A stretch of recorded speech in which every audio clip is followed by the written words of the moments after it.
So good afternoon guys. Today we are going to discuss regarding a new topic which is glaucoma. I think you may be familiar with the term glaucoma and we can see and discuss in detail.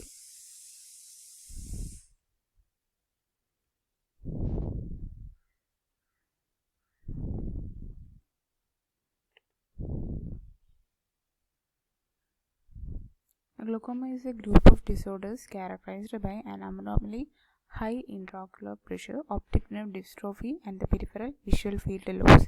The glaucoma is a group of disorders which is characterized by an abnormally high intraocular pressure, optic nerve dystrophy, and the peripheral visual field loss. These are the main things happening in the glaucoma. The glaucoma is a symptomatic condition of the eye where the intraocular pressure is more than normal. The normal range is 10 to 25, and so in this case there will be above 25 millimeters of mercury will be the IOP. And untreated glaucoma leads to the permanent damage of the optic nerve and resultant visual field loss, which can progress to blindness. Once it is untreated, it may be gradually leading to the visual loss. It's an ocular emergency, and within 5 to 6 days itself that may be leading to a blindness case. Coming to the causes and risk factors, mainly the causes are genetic histories. Means once there is a family history of glaucoma, then the chance for further glaucoma will be increasing. Then aging, as age advances, the risk for developing glaucoma also will be increasing.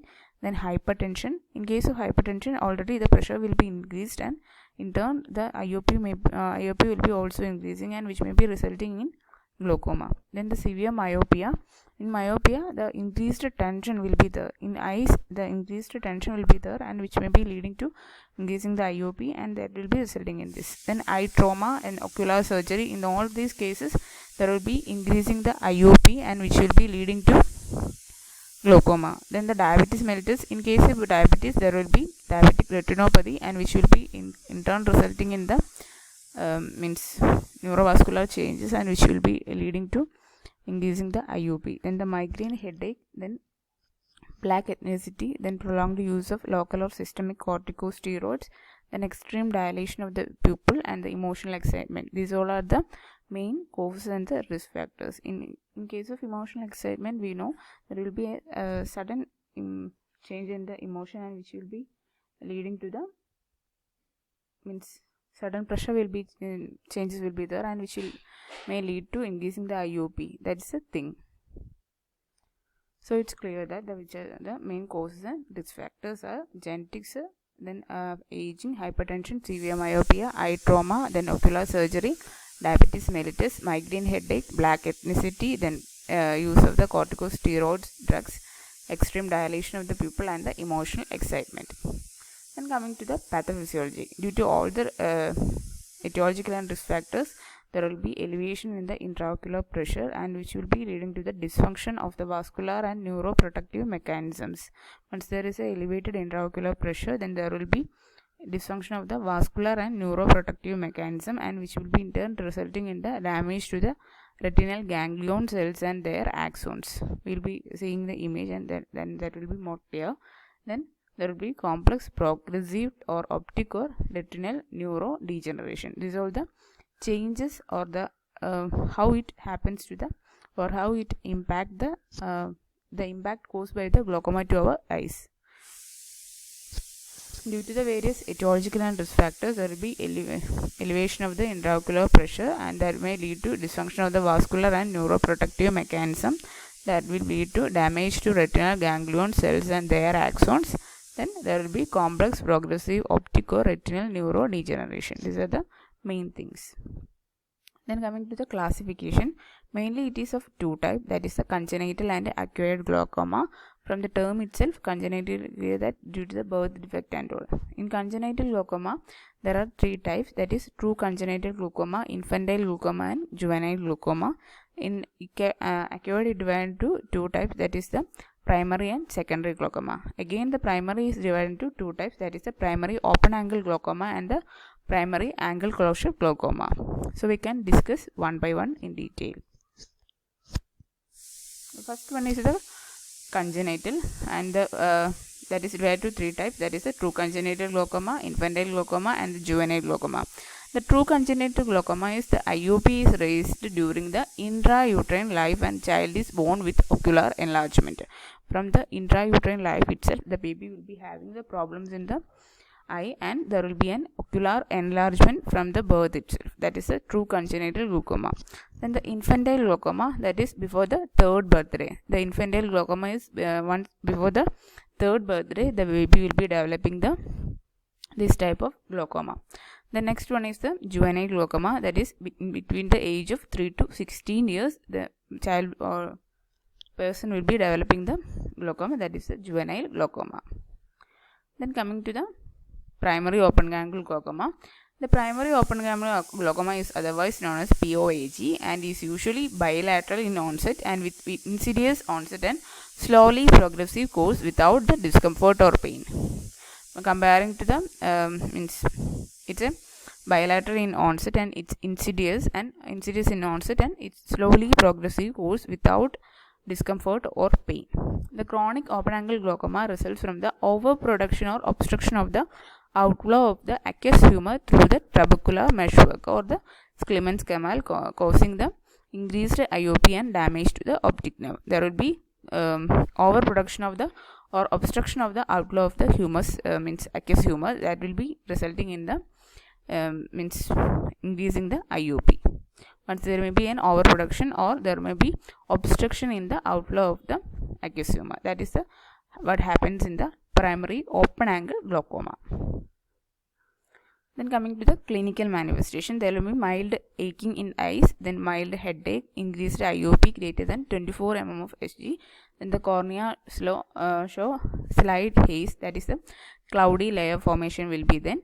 Loss of peripheral vision means we already discussed in the last class, there will be tunnel vision, then reduced visual acuity, then especially at the night, then failure to detect the color changes, then halos around the light as a result of the corneal edema and the visual field deficit. These are the clinical manifestations of primary open angle glaucoma. The halos means like this, around the light we will be seeing some means rounded or other shapes of glaze, that is the halos. This is the difference between the primary open angle and the closed angle glaucoma. You can see in this picture there is a wide angle in this open angle type of glaucoma and there is only the means increased production of the aqueous humor and that is a open angle glaucoma, and in the closed angle there is a narrow angle between the iris and the eye layer. That is a thing happening in this.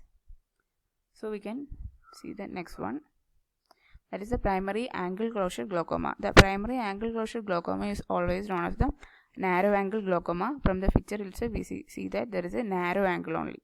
Then the pupil block glaucoma, then acute congestive glaucoma. These are the other names of primary angle closure glaucoma.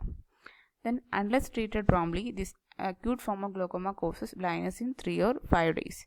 And the acute angle closure occurs because of an abnormality of the structures in the front of the eye, and this is result from the obstruction to the outflow of the aqueous humor.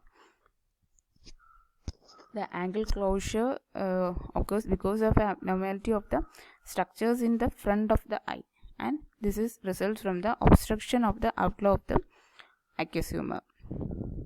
Then obstruction may be caused by the anatomically narrow angle between the anterior iris and the posterior corneal reflex and shallow anterior chambers, a thickened iris that causes the angle closure or pupil dilation, or a bulging iris that presses on the trabecular meshwork and closing the angle. These are the what happens in the primary angle closure glaucoma.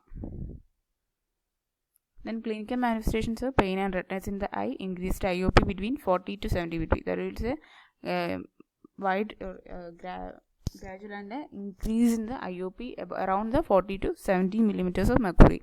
Then vision may become blurred, an angle of anterior chamber is completely closed, optic disc is hyperemic, halos may be seen around the bright light, and then headache, nausea and vomiting. Then corneal edema will be edematous, decreased visual acuity, photophobia and moderately pupillar dilation. These are the clinical manifestations. Then coming to the diagnostics. Diagnostics is mainly the patient history, then tonometry, ophthalmoscopy, then gonioscopy, and slit lamp examination. All these terms are we discussed earlier itself.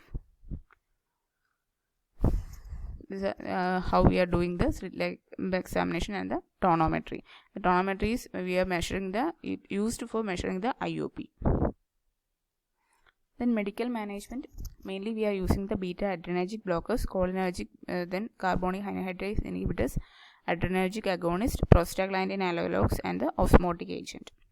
The beta adrenergic blockers means we are using the examples are timolol, then betaxazole, which is decrease the aqueous humor production, then cholinergic, that is myotics, that decrease the helps to reduce the IOP by facilitating the outflow of the aqueous humor. That reduce the IOP by facilitating the outflow of aqueous humor.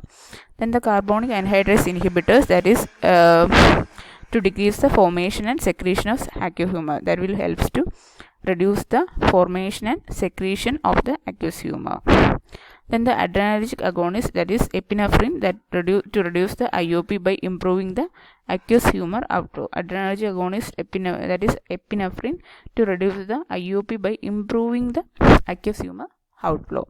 Then the prostaglandin analog, which used to reduce the IOP by increasing the uveoscleral outflow. Then the osmotic agents, that is the intravenous mannitol or oral glycerin, that to reduce the IOP by creating an osmotic pressure gradient between the blood and intraocular fluid. These are the main medical management. Then coming to the surgical management, that includes the argon laser trabeculoplasty, laser iridotomy, then cyclocryotherapy, then cyclodialysis, filtering procedures, trabeculotomy, sclerectomy, then drainage implants, and the shunt. These are the different surgical options. First one is argon laser trabeculoplasty. In laser trabeculoplasty, the thermal argon laser burns are applied to the inner surface of the trabecular meshwork to open the intratrabecular spaces and widen the canal of Kleeman, thereby increasing the outflow of aqueous humor and decreasing the IOP. That is, we are using the thermal argon laser burns, which we apply to the inner surface of the trabecular meshwork and to open the intratrabecular spaces and widen the canal of Kleeman, and which will be helping to increase the outflow of aqueous humor, and which will in turn helps to reduce the IOP.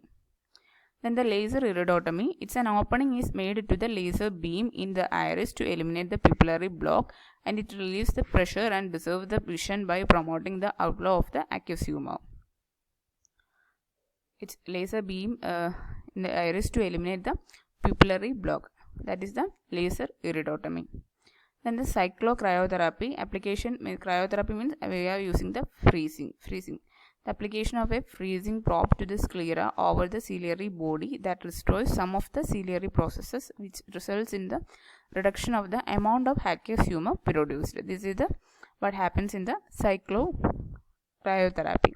In the cyclodialysis, through a small incision in the sclera, a spatula type instrument is passed into the anterior chamber and creating an opening in the angle. That is the thing in the cyclodialysis. The next is the filtering procedures. That is, for chronic glaucoma, filtering procedures are used to create an opening or fistula in the trabecular meshwork to drain the aqueous humor from the anterior chamber to the subconjunctival space into the blood, and thereby bypassing the usual drainage structures, and this allows the aqueous humor to flow and exit the different routes. Then trabeculotomy, it is a surgical procedure that helps to reduce the pressure in the eye by opening the eye's drainage system to allow the eye to drain better. A trabeculotomy helps improve the drainage of the aqueous humor and decrease the pressure in the eye.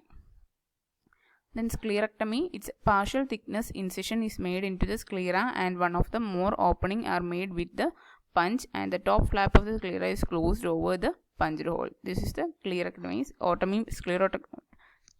Sclerectomy. A partial thickness incision is made into the sclera, and one or more openings are made, and which will be helping to improve the aqueous humor drainage. The next one is the drainage implants and shunt. The drainage implants or shunt are open tubes implanted in the anterior chamber through sclerectomy to shunt aqueous humor in the conjunctival space.